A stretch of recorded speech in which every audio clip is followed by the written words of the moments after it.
Hello. The theme today is on impermanence, or to use a common phrase, this too shall pass.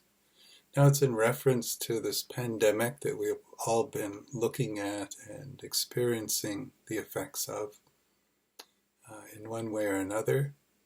You know, the barrage of information on social media and then the news reports themselves, and something that is unprecedented in history, that an entire globe would be suffering from this pandemic, and countries and nations going through extremely difficult times.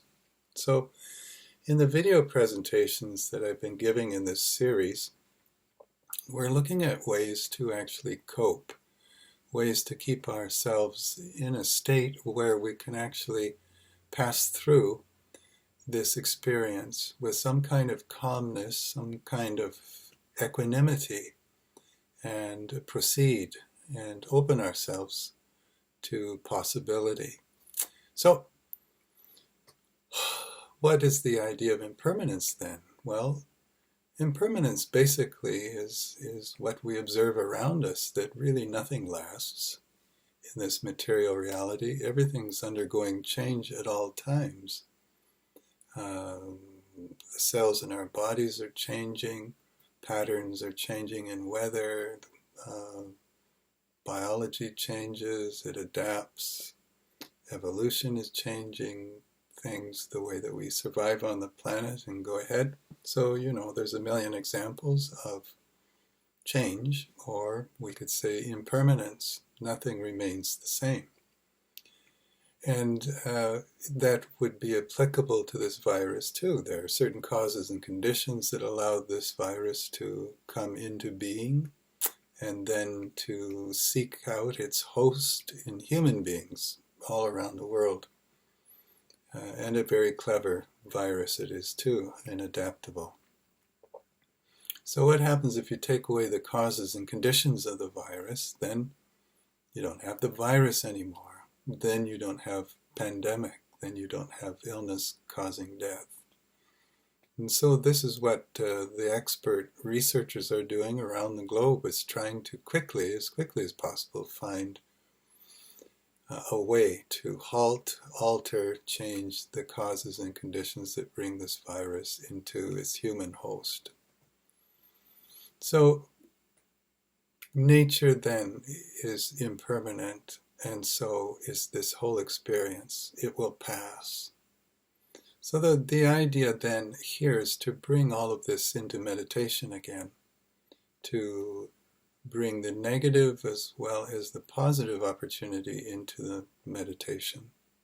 Meditation basically then is still the breathing in and out. So you ride on the breath, you breathe in and you breathe out. This becomes in a way your security or your comfort blanket when you're dealing with these kinds of difficult issues.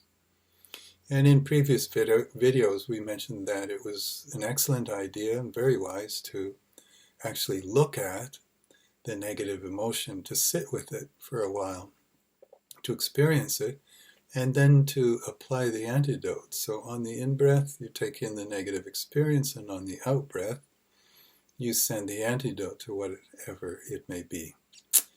So, I don't know about you, but in these last few days I've noticed a shift in how I'm feeling internally.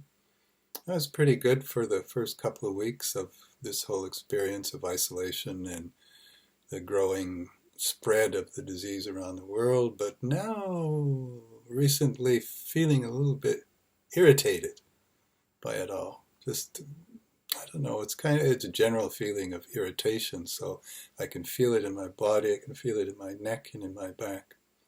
And so I bring this to meditation too, to look at it and then to help release it. So I encourage you too to check in with your body, first of all, and see where you have tension, where you have anxiety, where you feel sort of off keel, and then to send the healing energy to those parts of your body, to release and to let go.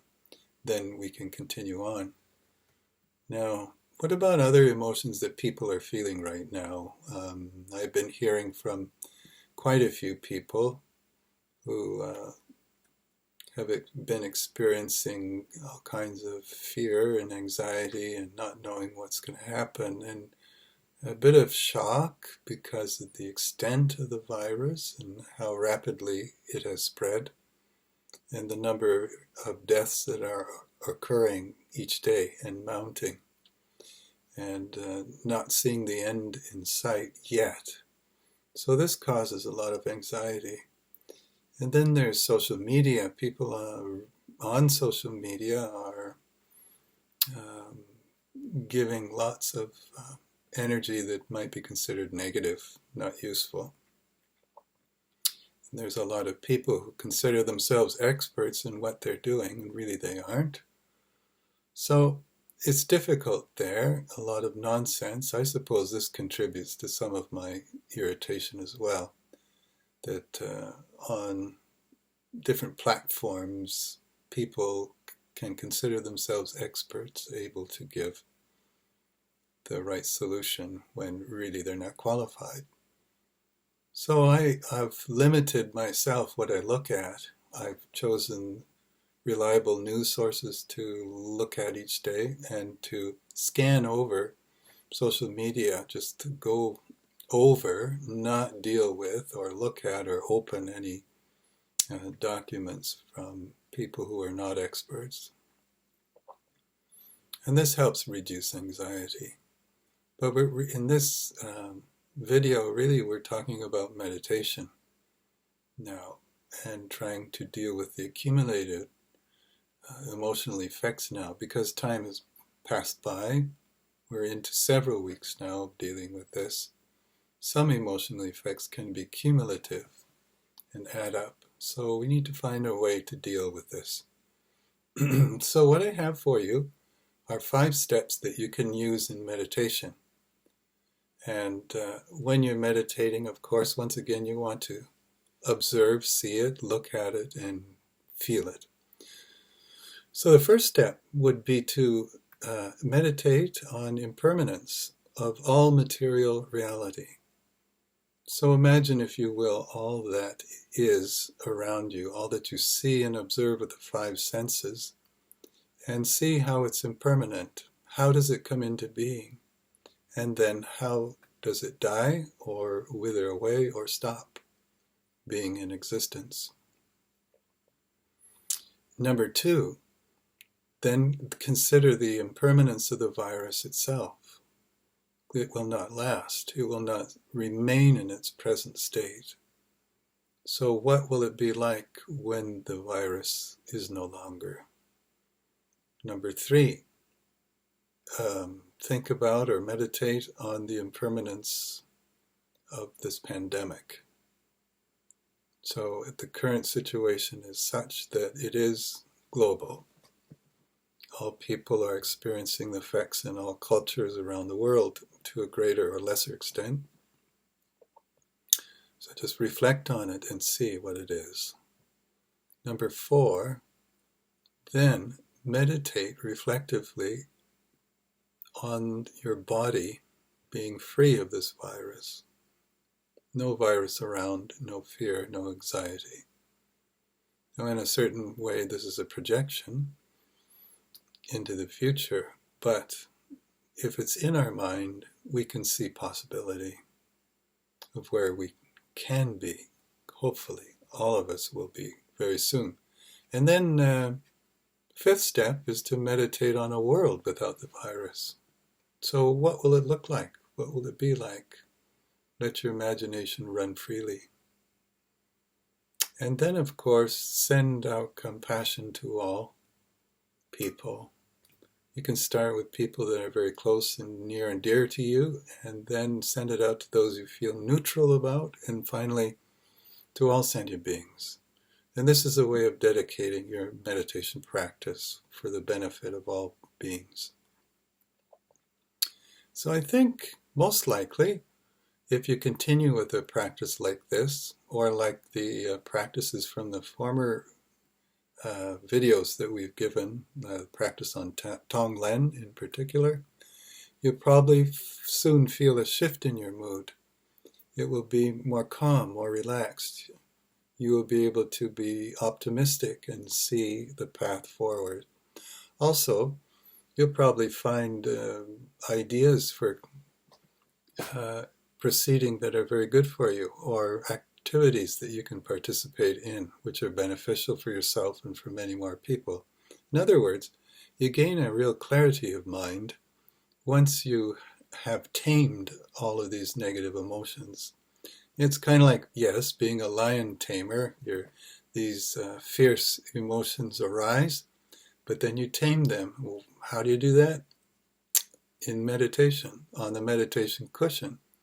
You tame them by looking at them directly, squarely in the face, right in the eye, and quite naturally then the fierce lion becomes like a timid and mild pussycat.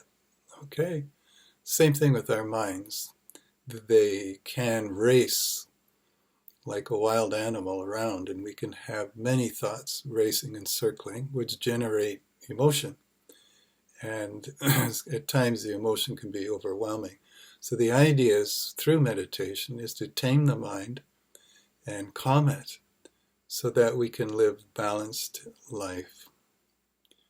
Now, in the next installment, I will be giving you a guided meditation on a specific type of meditation, which is actually quite wonderful to do and sometimes a little bit fun. It's called walking meditation. So you're actually in motion with your body and breathing, coordinating the breath with the footsteps. And then once again, it's all about breathing in and out and taking in what we're experiencing and then breathing out what we need. So that will be another type of meditation that can be done. It's called, once again, walking meditation. So subscribe to the channel and you'll see when this next installment will pop up. So once again, we dedicate now, may all beings be happy and know the causes of happiness.